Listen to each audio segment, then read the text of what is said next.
Ladies and gentlemen, welcome back to Driven Wild. Today we are talking about navigating your area and reaching destinations faster so you could save more time. Technology has progressed so far in the past couple of years. Well, really past couple of decades, but overall, last couple of years, things have been really leveling up. Most of which are for the better, but with technology and opportunities come glitches, challenges, and memes. That's clearly the most important part.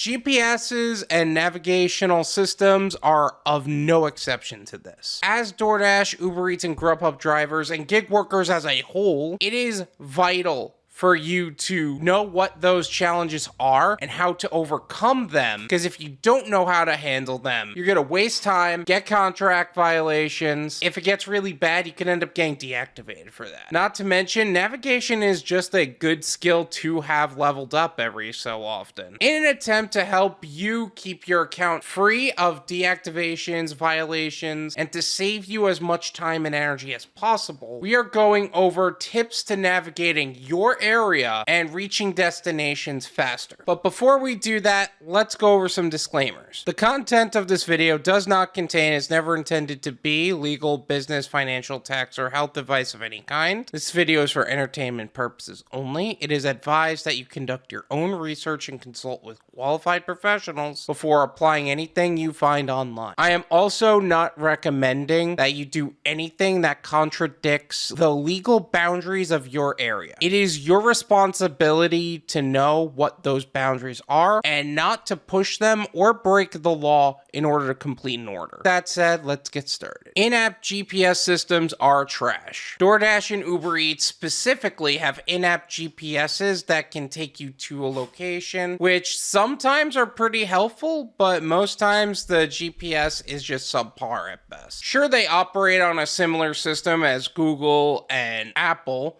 In fact, I think DoorDash actually operates on the Apple system as far as their in-app GPS. Either that or Google. Either way, they're not taking you into parking lots in most cases, and sometimes they end up taking you behind the building. There's a reason Google Maps is the go-to GPS in most cases. It's because they're the best and they just keep getting better. This isn't to dismiss the concept that in-app GPSs aren't getting better as well. Uber Eats is incorporating Beams Maps into their system so you can find specific apartment units faster. However, they still have a ways to go before they can measure up to Google Maps. Have multiple GPS options available. I know I just said Google Maps is the best, and I stand by that. But I also believe GPS systems have their own challenges, and Google Maps is of no exception to that either. So it's important to have a few backup options in case something happens to Google, like an outage or a system error. Not just an in-app GPS. I'm talking about things like Waze, Apple Maps for iPhone users,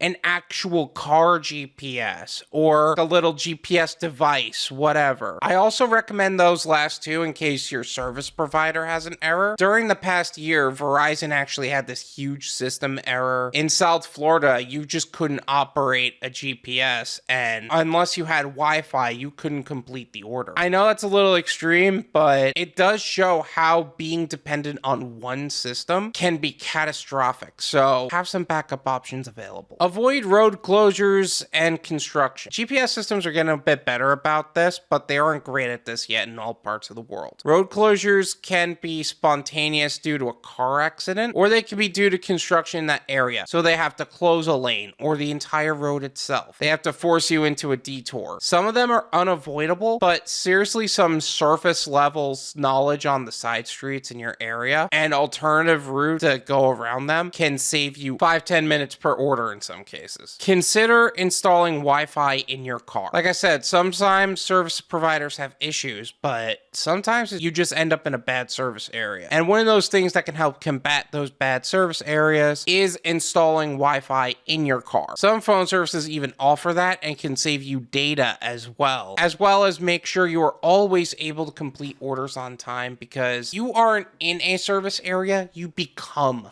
the service area. Just make sure if you're going to do that, you're on a reliable network. Otherwise, you're going to end up back to square one, or really -1, because you just added another bill onto your business. Learn how to troubleshoot your phone. Sometimes it's not this huge issue with the system. Sometimes it's just the little things like you need to refresh your app or turn your phone off and on again. Troubleshooting is just one of those things where we kind of just blame the system and get frustrated in the moment because we're on a clock. Learn restaurant locations. Do you always need a GPS, or do you just need to learn where certain restaurants are? Seriously, the amount of time I would spend hopping onto a GPS, I can end up halfway to those restaurants in that time. After a while, the best navigation system is your experience, your own muscle memory, and just you as a whole. Just make sure you know where you're going and not just going into the general area of where you're going, because there have been times where I walked into restaurants by accident, not realizing until it was too late that I need to go to the place next door. Walked into Anthony's Coal-Fired Pizza looking for a Carrabba's Italian Grill order. Walked into First Watch looking for a Dunkin' Donuts order. Lucky Cat Street Eatery for Beehive. It just goes on. Only looking at miles when accepting an order. So as we all know, when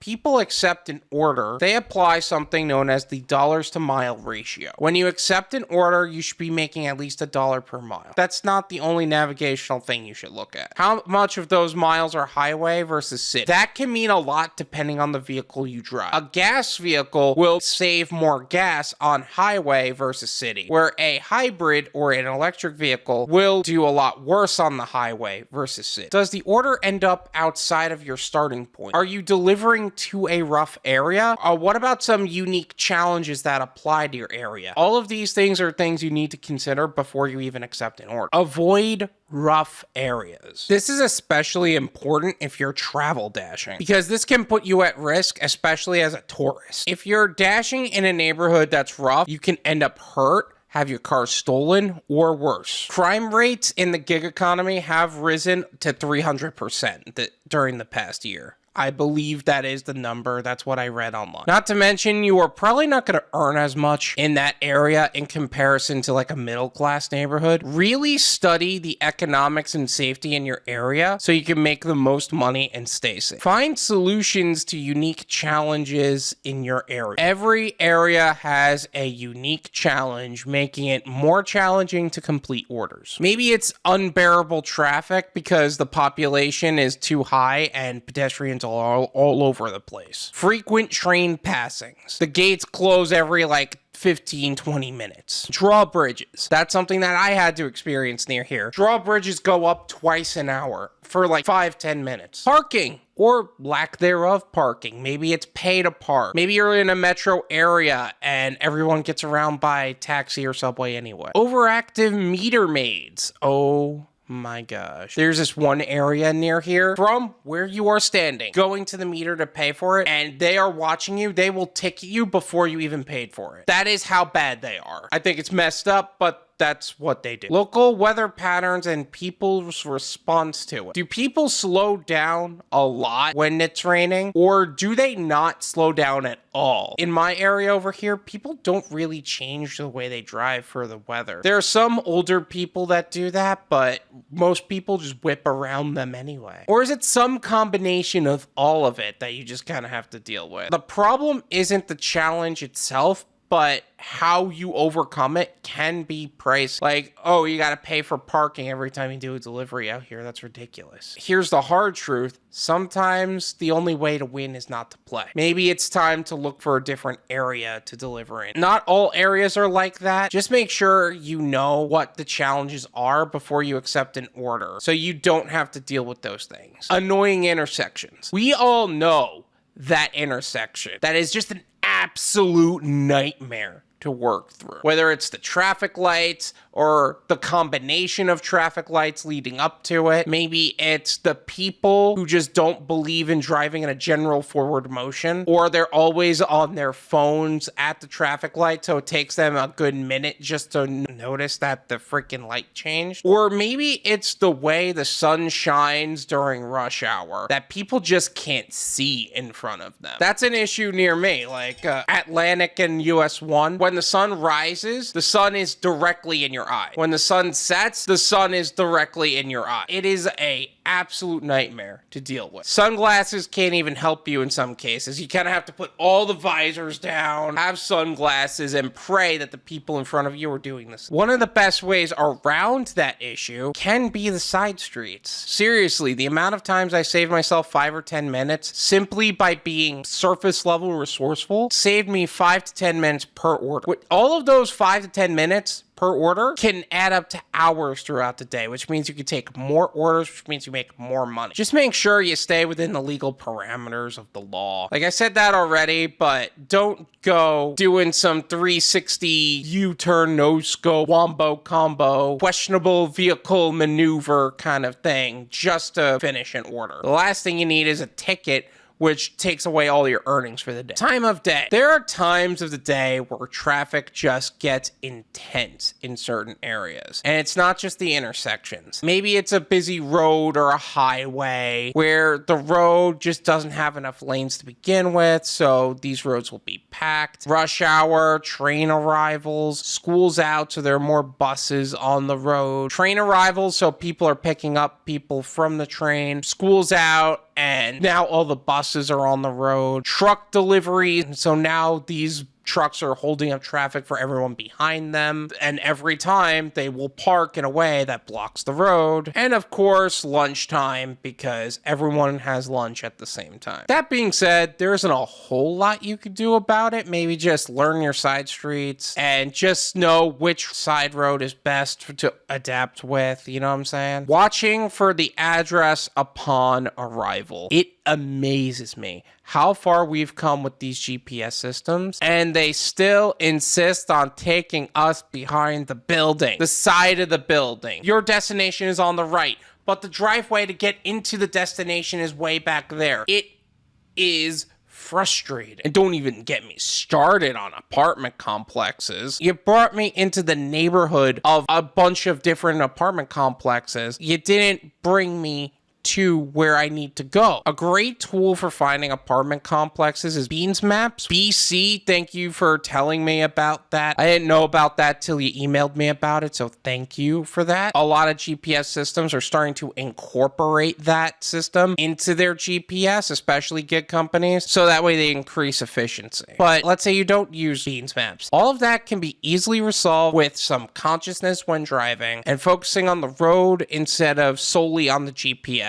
Which also leads to a good point. Don't depend too much on the GPS. Otherwise, you're going to be driving with a lean. You know what I'm talking about? Customer instructions. Look, I don't know if you guys realize this. Customers go to their home more than you do, which means they probably know where the pitfalls are with getting to their destination more than you do. Sometimes customers will tell you where the pitfalls are, and it amazes me how people can end up overlooking this. Not to mention, if it says an apartment number and you arrive to a house, they either put the wrong address or something is wrong. Just make sure you double check what they tell you so that way you don't get tripped up. When in doubt, call the customer. Customers should understand if you have a challenge, they might receive a call. They deal with their area more than you do and experience those challenges. We just talked about that. Now, if they don't pick up or respond, that's their own fault, and you will have to use the timer for that, but that's a different issue altogether. Now, in order for you to truly avoid contract violations, you need to know all about contract violations, and I made a video talking everything you need to know about it, so I will leave that in the description. Did I miss